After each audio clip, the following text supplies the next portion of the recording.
Hello guys, welcome back to our channel PK की दुनिया। आपके सामने हम एसएसएम का एक और क्वेश्चन लेकर हाजिर हैं। ठीक है, ये क्वेश्चन थोड़ा सा हम इस क्वेश्चन में फेज डायग्राम को भी समझेंगे, फिर हम उसके आगे बढ़ेंगे। ठीक है, तो क्वेश्चन एक बार रीड कर लेते हैं फटाफट से। तो क्वेश्चन को रीड कर लेते हैं। तो क्या बोला, a particle execute a simple harmonic motion, its amplitude is 8 centimetre and time period is 6 second. ठीक है, the time it will take to travel from its mean position of maximum displacement to the corresponding to half of its amplitude each. That mean जो particle SHM कर रहा है, समझने का question try कर रहे हैं। मान लीजिए ये वाला पार्टिकल एसएचएम कर रहा है, तो बोल रहा है कि पार्टिकल पर यहाँ maximum displacement, that means maximum displacement कब होता है किसी भी पार्टिकल का मीन पोजीशन से मैक्सिमम डिस्प्लेसमेंट, डैट मीन्स वो इसके एम्पलीट्यूड के डिस्टेंस के बराबर होगा। डैट मीन्स ये ए डिस्टेंस पर है। पूछ रहे कि वो टाइम बताओ जब ए से वापस ये a/2 पर आ जाए, तो हमको बताना है कितना टाइम लगेगा। तो इस क्वेश्चन को हम देखो, फॉर्मूला होता है इसका, फॉर्मूला T इक्वल टू होता है तुम्हारा डेल्टा फाई अपॉन ओमेगा कर देना है। ठीक है, सिंपली क्या करना है, डेल्टा फाई अपॉन ओमेगा। ठीक है, तो ऐसे delta phi by omega, basically इस फॉर्मूला ये यहाँ से आया है तुम्हारा। देखो स्पीड इक्वल टू क्या होता है, डिस्टेंस अपॉन टाइम टेकन। इसको हम थीटा से, theta equal to sorry speed है ना, तो omega equal to theta upon T, तो टी इक्वल टू क्या हो जाएगा, थीटा अपॉन ओमेगा। वहीं से ये आया है फॉर्मूला। ठीक है, आई होप समझ पा रहे होगे। तो ये फॉर्मूला तुम डायरेक्ट याद रखना, बहुत बार यूज होता है। देखो आगे बढ़ने से पहले मैं एक बार थोड़ा फ्री डायग्राम को मैं एक्सप्लेन कर दूँ, ये काफ़ी इंपॉर्टेंट है इसके लिए, समझने के लिए इस क्वेश्चन को थोड़ा ज़्यादा ही हो गया ये।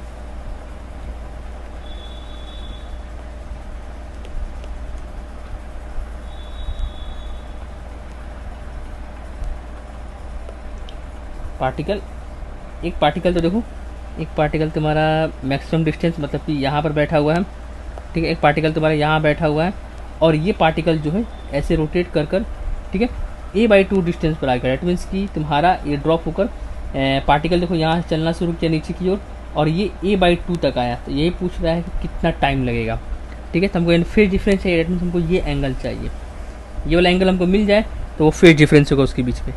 निकाल लेते हैं फटाफट से। देखो फेज डिफरेंस पूछा है ना, तो ये वाला डैट मीन्स हमको phase difference, sorry phase difference मतलब कि ये कितना एंगल है माइनस ये कौन से एंगल पर होगा, दोनों को माइनस करें तो हमारा फेज डिफरेंस आ जाएगा। मतलब इसका फेज माइनस इसका फेज करें तो हमारा आंसर आ जाएगा। ठीक है, देखो हमारा पार्टिकल यहाँ आएगा, इसका हम प्रोजेक्शन ऊपर लाइट से गिरा है। प्रोजेक्शन मतलब किसका प्रोजेक्शन कहाँ पर आएगा, यहाँ नीचे आएगा। जो कितनी डिस्टेंस पर ये वाला हाइट कितनी हो जाएगी, a/2 पर, क्योंकि ये तुम्हारा एसएचएम जो कर रहा है मिड पोजीशन से a/2 डिस्टेंस पर है। तो a/2 आ गया। यहाँ जब तुम थीटा कैलकुलेट करोगे तो थीटा की वैल्यू कितनी आएगी बताओ, cos theta is equal to क्या हो जाएगा, a/2 अपॉन ए से एक cancel, that is cos theta equal to तुम्हारा हाफ। दैट मीन्स एंगल कितना है, कॉस थीटा हाफ कितना है 60 डिग्री पर, ये तुम्हारा 60 डिग्री, तो ये कितना हो जाएगा 30 डिग्री। ठीक है, 30 डिग्री, दैट मीन्स ये तुम्हारा इसका रेडियन में बात करें कितना हो जाएगा 30 मतलब theta equal to theta one equal to pi हो गया तुम्हारा। ठीक है, और इनिशियली तुम्हारा ये वाला इसका फेज डिफरेंस कितना है, ये वाला पार्टिकल जो मैक्सिमम हाइट पर है उसका तुम्हारा θ2 तुम्हारा π/2 है। यहाँ डेल्टा फाई कितना देगा, डेल्टा फाई इक्वल टू π/2 माइनस π/6 कितना रहेगा तुम्हारा बताओ यहाँ से π/3। और टाइम देखो ओमेगा निकालना है हमको, तो ओमेगा इक्वल टू क्या होता है, omega equal to 2π time period की वैल्यू 6 दे रखा था, 2π/6 यहाँ से कैंसिल इक्वल टू π/3। अब जो आंसर आया है इसको हम क्या करते हैं, हम इसको इसमें वैल्यू में पुट कर देते हैं, सिंपली तुम्हारा आंसर आ जाएगा। टी इक्वल टू कितना हो जाएगा, डेल्टा फाई कितना है तुम्हारा π/3, ओमेगा कितना है π/3, कैंसिल करो यहाँ से कितना देगा 1 सेकंड। दैट इज हमारा फाइनल आंसर क्या होगा, final answer is our 1 second. ठीक है, आई होप आपको वीडियो पसंद है। वीडियो को लाइक करो भाई, लाइक शेयर सब्सक्राइब करना बिल्कुल ही नहीं भूलना है। ठीक है, लाइक शेयर जरूर करो, लाइक शेयर सब्सक्राइब जरूर करना है। ठीक है, आई होप आपको समझ में आया होगा। समझ में तो वीडियो को लाइक करो, चैनल सब्सक्राइब करो। बाय, थैंक यू, जय हिंद, जय भारत।